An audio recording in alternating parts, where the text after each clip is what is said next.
इसीलिए हमने थोड़ा क्वेश्चन भी बना दिया। आज की काली गोष्ठी के हमारे मुख्य अतिथि डॉक्टर विद्यासागर उपाध्याय जी, विशिष्ट अतिथि आशीष साहब, संचालक किया है राजी बसंत, और हमें खींचा है तो माता जी ने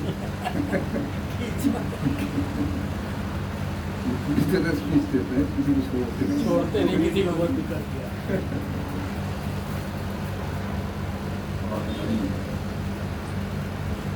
आज का ये गोष्ठी का शुभारंभ हुआ है वाणी मंदान से और जी से सबसे, तो हमारी गोष्ठी भी बड़ी निर्भय रही है। आज सभी ने दिल खोल करके अपनी बात कही, सुनी। हमें बड़ी खुशी है कि खुशीनगर से हमारे राशि साहब आए हैं और बलिया से हमारे पंचायत जी, दोनों ही क्रांतिकारी रहे विशेष है। तो हमें बड़ी खुशी होती है जब हमारी इस गोष्ठी में, छोटी सी गोष्ठी में दूर दूर से गणमान्य लोग आते हैं।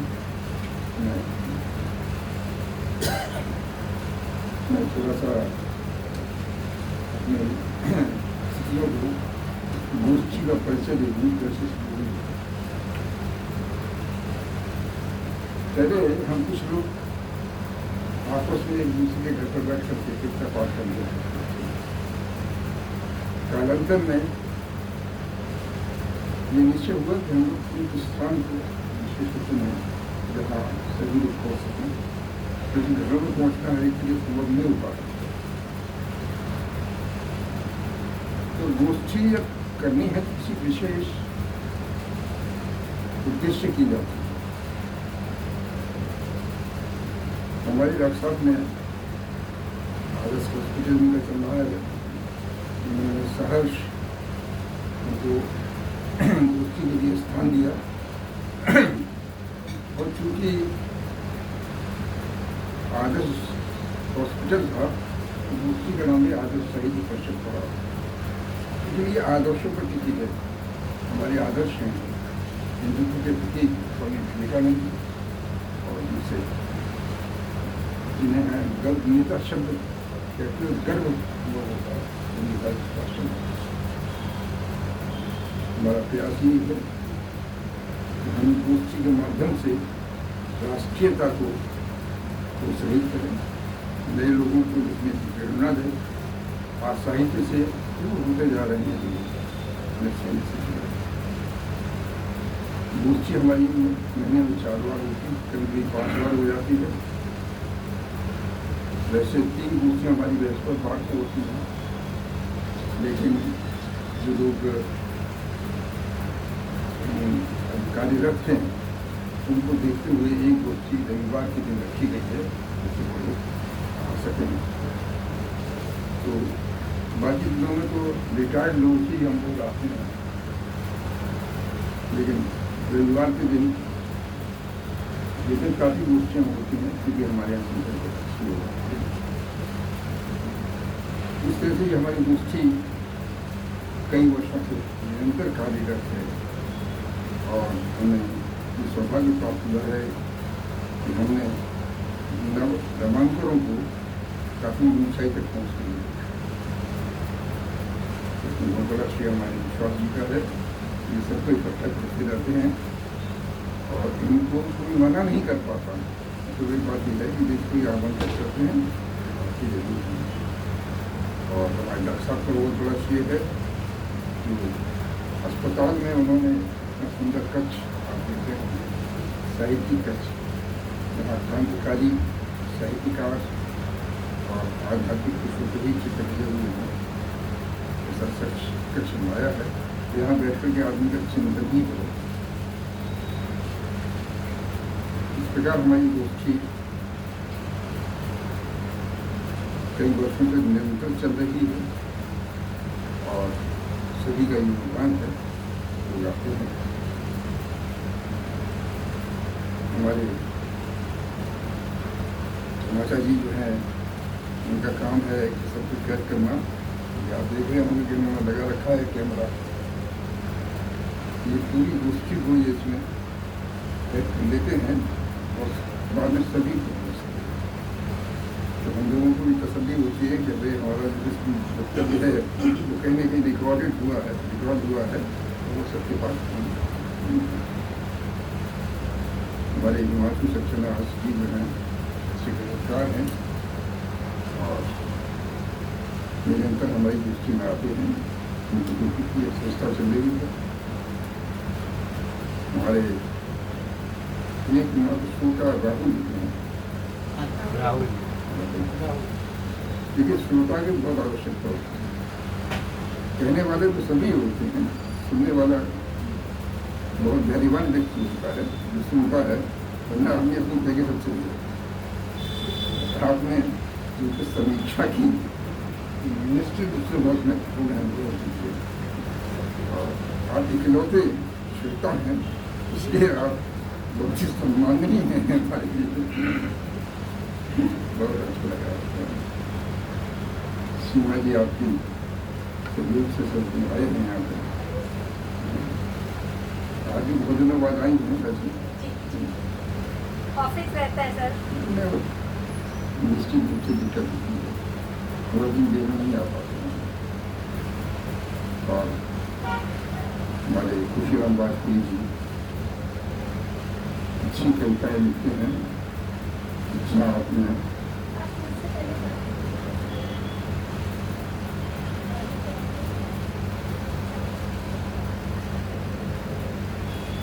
बहुत सुंदर आपने छंद सुनाए रखी है। और अभी काफी दिनों बाद आए हैं, इसको दो बोल रहे थे। और अध्यक्ष का काम है कि सबकी अटेंडेंस तो लगता है।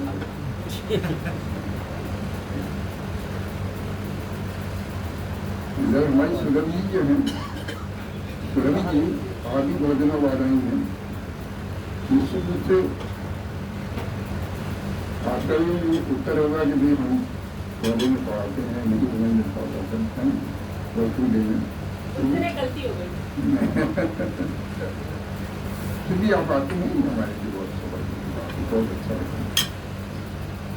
नेहा जी को मैं आशीर्वाद देता हूँ, शुभकामना है उनकी जन्मदिन की। और बहुत अच्छी गजल आपने सुनाई,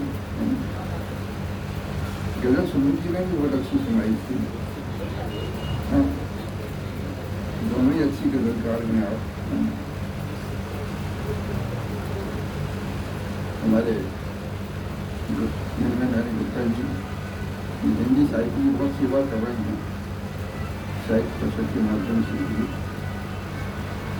और उन्हें ये गौरव होता है कि उन्होंने अपने साहित्यिक गतिविधियाँ किसी गोष्ठी से आरम्भ की, निरंतर ये यहाँ आते रहते हैं। काफी वरिष्ठ पद से आपने ज़्यादातर लोग लखनऊ में लेकिन बिहार में नहीं से हमारी आप ही माध्यम से।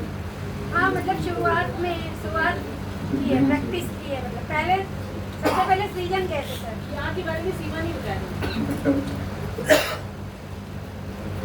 मुझे ये गर्व, मुझे अंदर से सौभाग्य के साथ प्रतीत होता है कि हम अपने लोगों को आगे बढ़ाने में, उनको ऊंचा पहुँचाने तक में हमारा सहयोग रहा है। तो ये गोष्ठी हमारी निरंतर चलती चली आ रही है।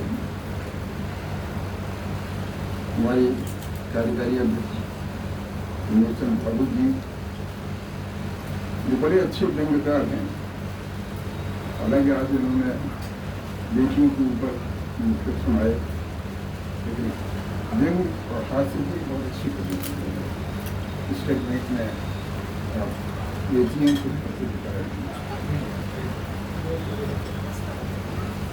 हमारे राजीव बसल जी जो हैं, ये एक्सटेम्पोर जो है, कहीं भी इनको खड़ा कर दीजिए, ये संचालन में बड़े माहिर हैं।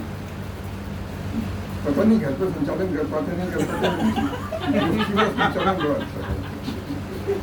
Sir heavy weight champion Mike Tyson भी घर पे कुछ नहीं कर पाया।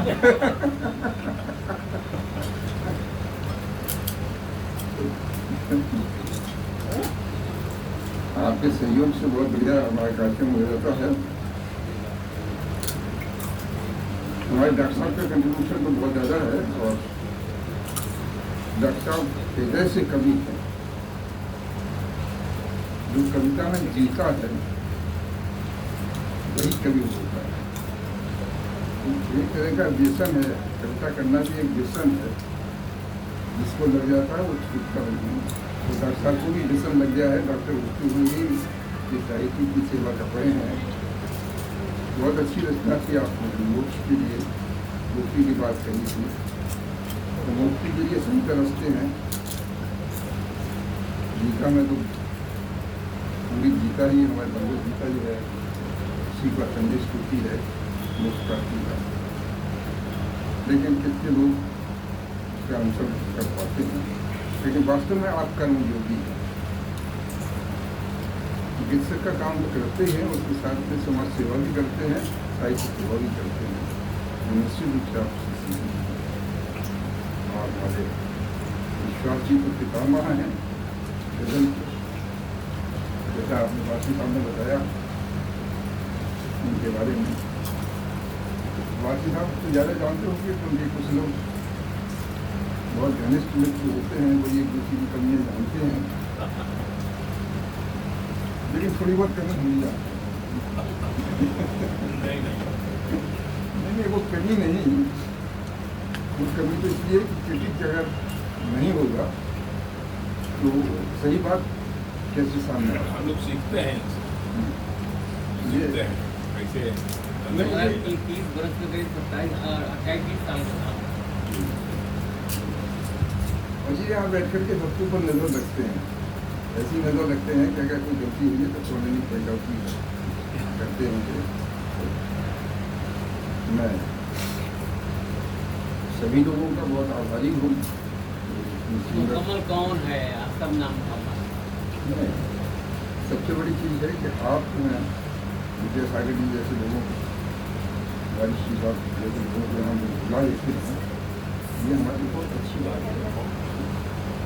कम से कम एक परिचय का दौर बढ़ जाता है, क्षेत्र बढ़ जाता है, तो ना हम इतने यंग और नगर साहित्य का